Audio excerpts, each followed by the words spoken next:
Hello, friend. This is Ryan Hicks at TalkToProfit.com. It seems like every week, or maybe even every day or so, there's some new thing people are talking about. They're worried about this. This scenario over here is happening. The government's going to do this, and all these things that people are getting worried and anxious about. People talking about, oh, we're in the Great Tribulation, and all this stuff. It doesn't make any sense. It's not rational. But they're all based in fear, and these individuals are trying to make sense of it. So I can understand that.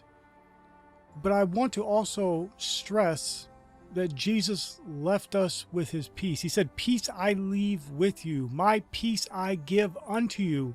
Not as the world giveth, give I unto you.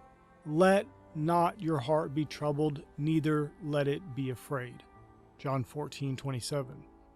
My friend, in life, if you're going to have success, in business, and whatever you're endeavoring to do, if you're going to be the best at it, be as good as you can be, you can't be worried about the world and what they're doing and the wars and rumors of wars and rumors of plagues and drought and famine and whatever may be coming down the line that people like to talk about. Because here's something important. You aren't going to be one of those people going through all those problems. He saved you from wrath.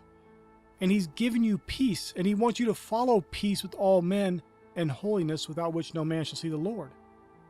Following peace is something very important, because it's not just a matter of you being peaceful. You have to also spread peace and be peaceful towards others and seek peace with them and seek peace as you go throughout life. So if you're going around repeating the rumors and the fears and the panic of the world, you're not spreading peace, and you're not following peace with all men.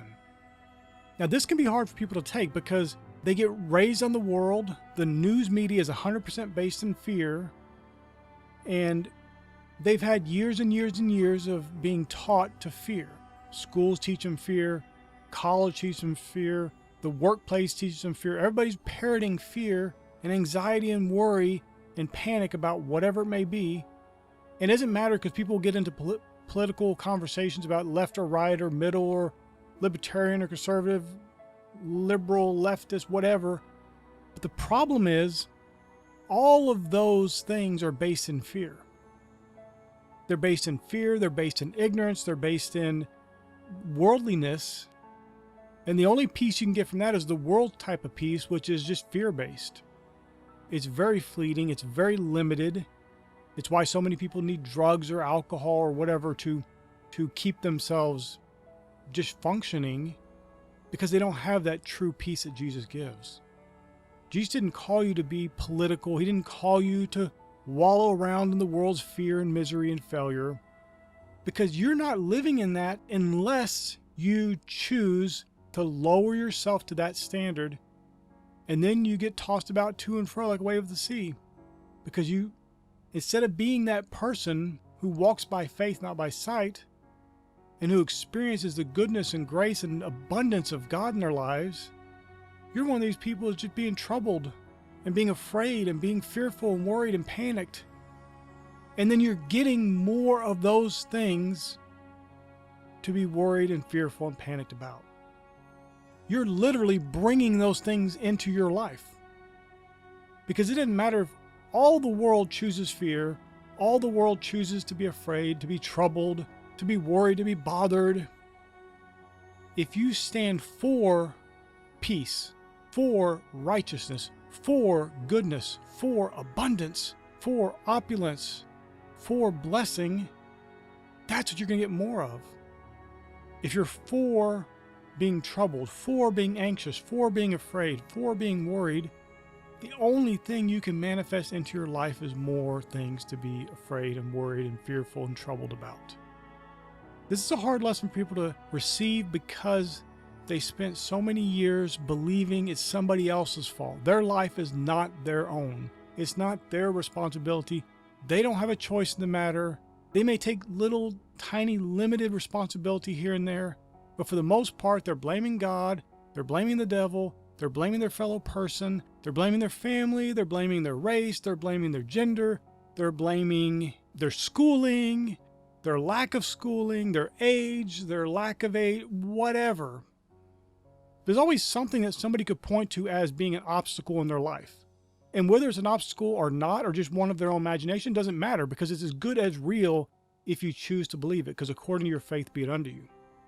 But I'm here to tell you, you don't have to be tied down to the world system, the world's way of doing things, problems or bigotry or whatever you think may be in the world that's hurting you or coming against you, a certain political force, a certain politician, whatever. You can rise up way beyond any of that stuff and walk with God and walk by faith, not by sight. But you can't go around talking about the fears of the world. You can't go around meditating on those problems and trials everybody's worried about. Now, if there's something you see and you have a solution for it, you can focus on the solution, the good thing, the blessing, the abundance, not the problem. Too often people focus on the problem and then they wonder why they get more of the same problem, more of things like that problem that makes their life even worse. And that is what the world does. And that's one of the reasons why the news media parrots that stuff. It's this constant repetition of fear. Doesn't matter which side it's on, political spectrum, because it's going to be fear-based. It may be fear-based that you agree with, but it's still fear-based. And that does you no good.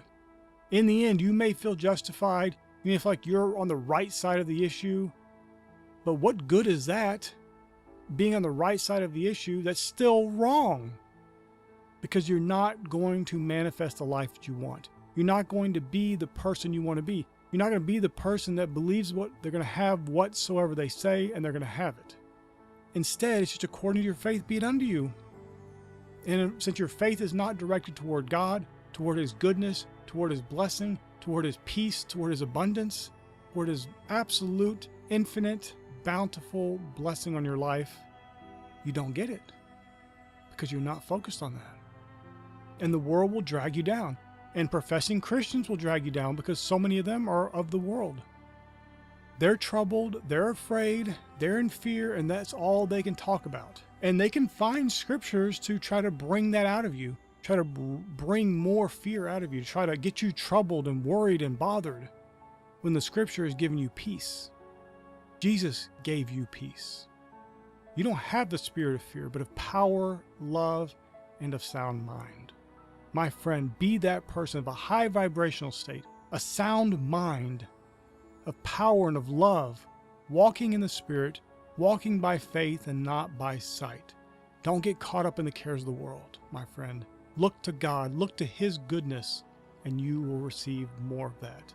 And regardless of what goes on in the world, you will be at peace.